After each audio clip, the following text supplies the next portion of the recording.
If you have leaves in your unit, do not let them sit. If it's dirt, grass, mud, anything like that, and it's a lot, we're not gonna charge for that. When you pick up the unit, you're like, oh no. I cried. Hello, how are we doing today?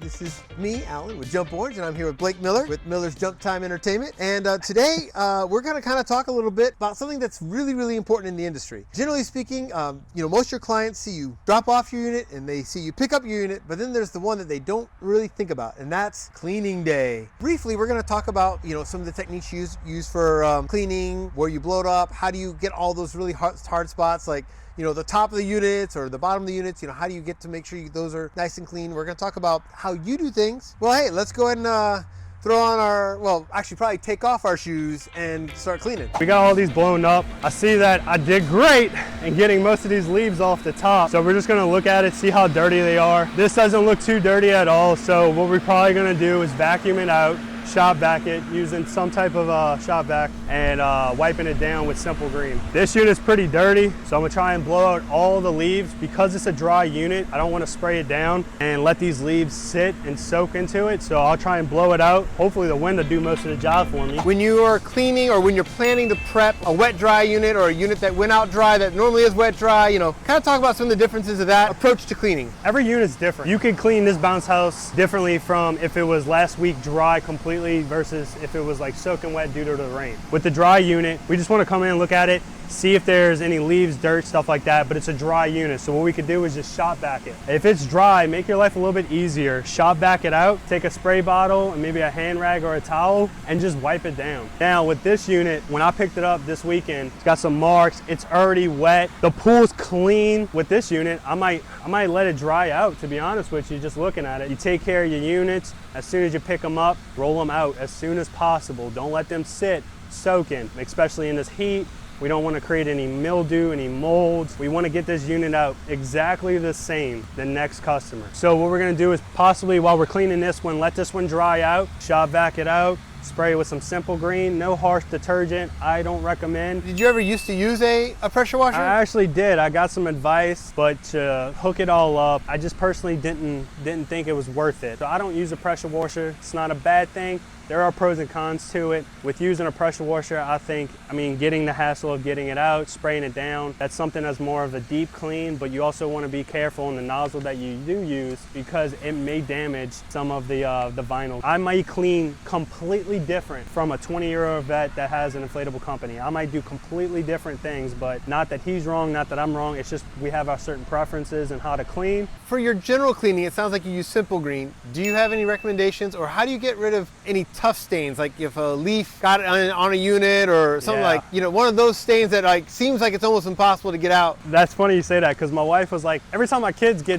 something dirty on the wall or something dirty on the tile, she's like, I use a magic eraser. So I was like, all right, well, let me try that. And I'm telling you right now, I have been using magic erasers for about 1.5 years on the inflatables, and it has gotten out the most rusted, possibly dirtiest stains, leaf stains. I hate leaf stains. Oh my God. If you have leaves in your unit, do not let them sit. So when not being distracted by any little ones, tell me what you look for when you first, here's your standard bounce house. There's a dry unit. With the dry unit, it's not always gonna be dry, so when water gets inside, it's kind of hard to filter out the water. People say with bounce houses, I found out there's 2 solutions. You could use a shop vac, of course, to get out most of the water, but what I like to do is, if you have the strength, come up in the front and just pick this unit up. Drain out all the water. If there's water inside and you see that there's like leaves and you see that there's grass and there's mud just like inside of here, I think hard thing is to get sand out, people say. What we like to do is we'll try and brush it with a regular broom. Some of the sand isn't gonna get picked up by a shop vac unless you have a certain attachment that basically vacuums and it looks like a brush. So what we'll do is we'll try and sweep out all the sand to a corner and then start vacuuming it. So how do you handle cleaning or drying out the unit if you think there's water inside, which you can probably normally tell when you undo the flap and you can look inside and see it? I get in there. Maybe stick your little body in there and look around the corners around here, because you might just see the back end, but you might not see the water along the sides or even the front. And then I'll get in there and start drying it up. So you shop back this one out, but you're going ahead and deflating it. Tell us what you're doing. So I like to use common sense. If it's blown up, you shop vac it, you clean the inside, you clean the outside to which you can reach, and then you're like, all right, now it's kind of time to clean the top.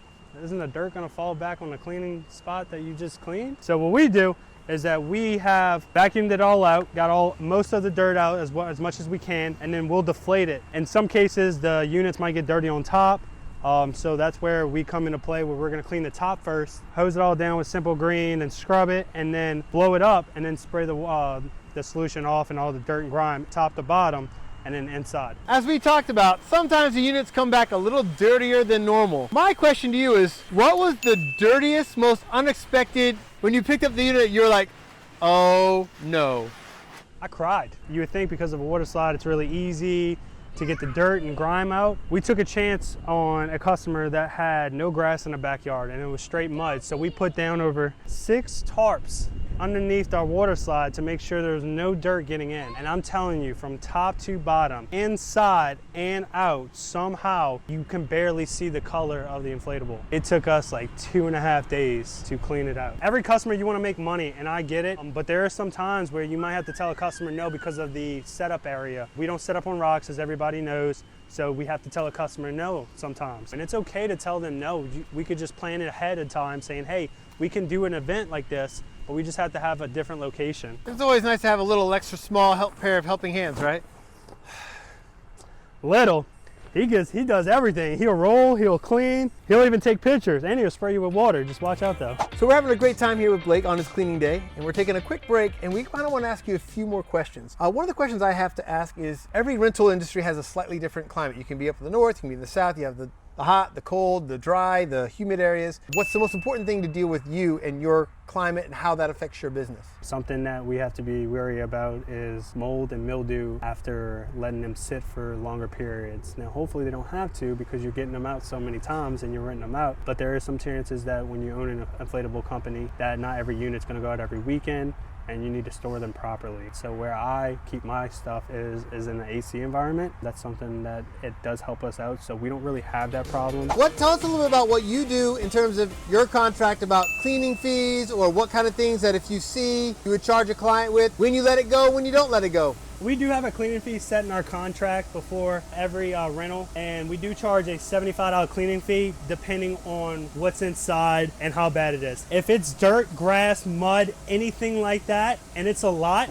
we're not going to charge for that. We understand that that's kind of hard to keep out, so we don't put that on the customer. We take that as we're putting out a unit, so that's one of the cons of the business, but we're not going to put it on our customers and possibly lose a customer. Something that we do charge for is any toys, like hard plastic toys. It could be something that where it didn't cause any damage, but it could have. And the customer needed to know that we do take our equipment very seriously when we do rent it out. When was the time that you let it go, and when was the time that you did charge the cleaning fee? In the 2 years I've been in business, I actually have never charged a cleaning fee. I guess I'm blessed because most of my clients do follow our rules. I look at it like, if I tell a customer, you owe me $150, $75 for a cleaning fee, that customer will probably never use me again, which sometimes it's okay. You might not want to have every single customer, which I get. She might tell 40, 50 other people that, hey, Miller's Jump Time, don't get them. So Blake, when you're in there, what are you looking for? Well, one, I'm trying to make sure that there's not water inside because it might look dry on the outside, but maybe on the inside it's not. And then I'm also looking for maybe dirt, anything that could potentially hurt or damage the inflatable, but that's pretty much it. Do you allow pets on your units? No. Do you allow silly string? Heck no. Do you allow baby oil? Are you kidding me? What do the clients sometimes put on your unit to make it more slick if they're trying to use it dry? They'll try and use Dawn, baby oil, and soap. And that's the first thing we tell them not to do. What are some of the advantages and disadvantages of using grass over maybe like a cement or something like that? When you're cleaning the units and you're using a lot of water to maybe clean them because there's a lot of dirt on them, that water's gonna fall down and create puddles, maybe get underneath. So it's kind of hard to make sure that even underneath is not going to be dirty. I might flip this over right now and it might have been soaking. So it's all dried up on top and everything like that, but underneath as grass, it's not going to dry up. With concrete, you have that advantage that concrete dries up pretty fast. If I had the chance to work on concrete, I probably would. Thank you, Blake, for letting us come out and learn a lot about your cleaning and a lot more about your business. Yes, sir, of course. My name is Blake Miller. I'm the owner of Miller's Jump Time Entertainment, located out here in St. Cloud, Florida. If you want to check us out, we have inflatables, concessions, tables and chairs, balloon arches, and everything that you think that you would need for your event. If you want to check us out, look at our website right here. There's no time like jump time. Y'all have a good day.